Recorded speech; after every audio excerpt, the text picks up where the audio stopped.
Today I'm making a vinyl design that's gonna go on the back of a shirt. Customer wanted a DNA helix, so making it simple. I'm bringing this design from the internet, it's free design. And I want to trace this design so that I can cut it. And I'm using Silhouette Studio Business Edition. The first thing I'm gonna do is go over here to this panel. It looks like a piece of toast. It's a trace panel. I'm gonna open that. I'm gonna hit select trace area. I'm gonna drag this box so it covers my design. And everything that turns yellow is going to be filled with vinyl. So I'm going to bring up the threshold a little, or bring it down a little bit to smooth the edges.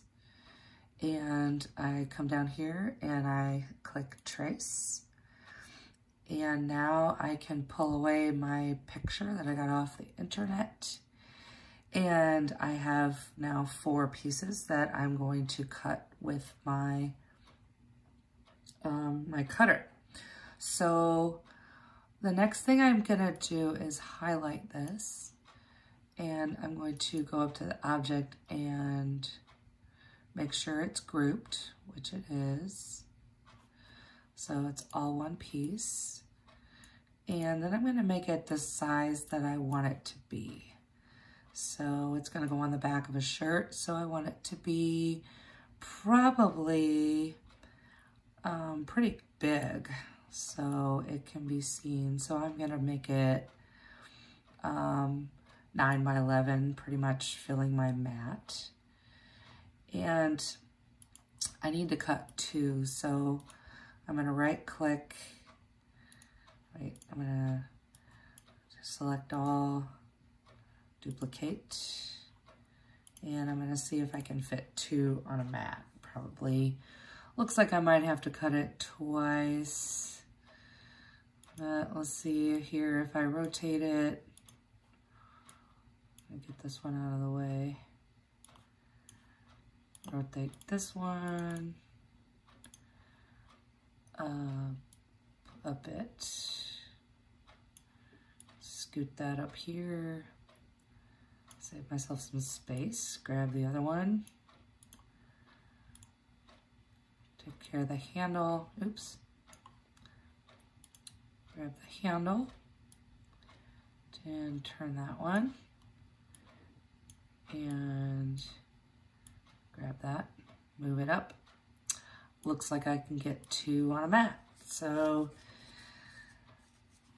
next thing I'll do is I'll go to my send button, and everywhere there's a red line, that's gonna cut. And oh, I forgot to put a weed box. A weed box is nice because it helps you separate out your design. So I'm gonna add a weed box so it'll cut this little box around my shape. I'll do 2 of those. And that way I'll have 2 separate pieces when I'm done. Okay, grab my arrow again, nudge this down just a little bit. Okay, I think now I'm ready. Now I'm gonna go over here to my send button. Again, I'm gonna tell the machine what kind of material I'm cutting. Today I'm going to be cutting some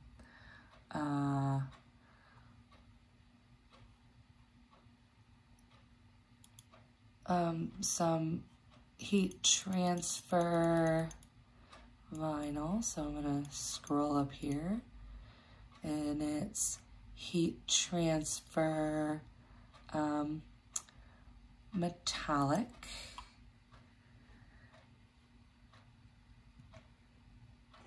Now all I have to do is send it to my machine and cut it.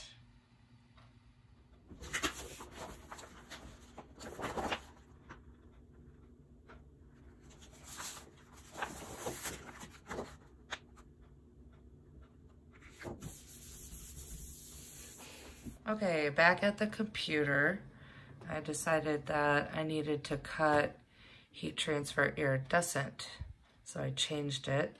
That's a force of 10 and a speed of 6. I'm going to power on my machine. And I'll load my material. Make sure I've got the blue lines lined up. I'm gonna hit load.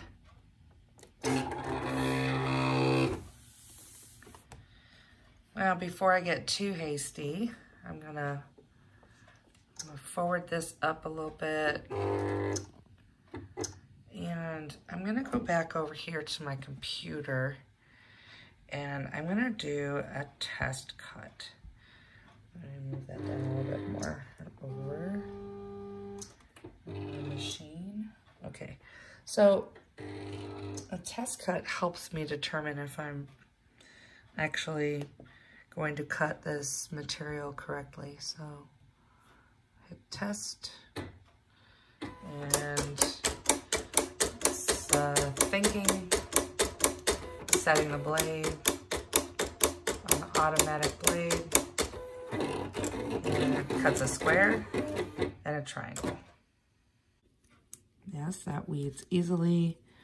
And I'm gonna check underneath to make sure it didn't cut through the carrier, and it did not.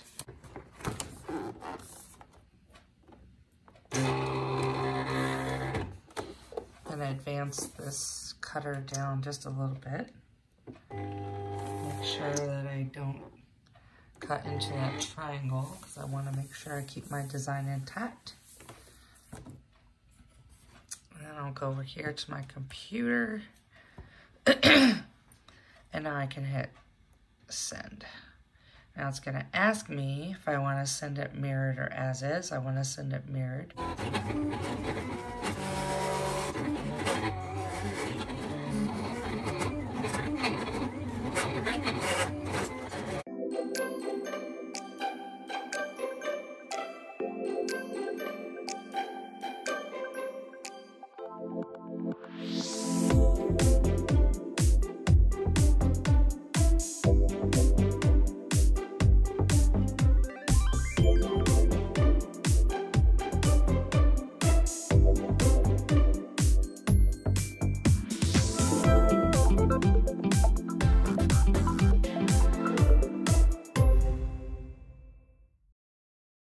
To avoid press marks from the other side, I'm going to place a towel in here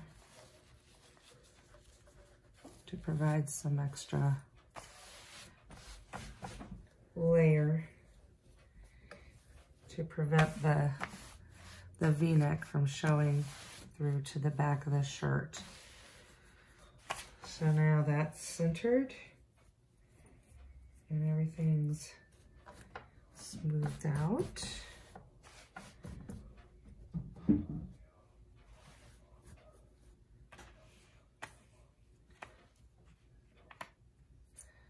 I'm gonna press my design for 10 seconds. That means we're done.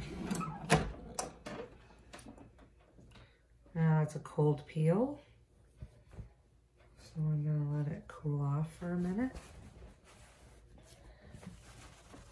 Sometimes rubbing it with the towel absorbs some of the heat, helps it cool off faster.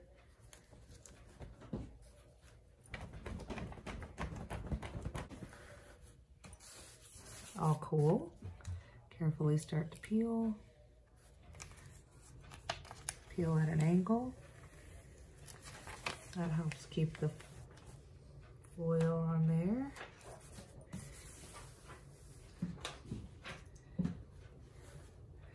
And it's all done. Beautiful shirt.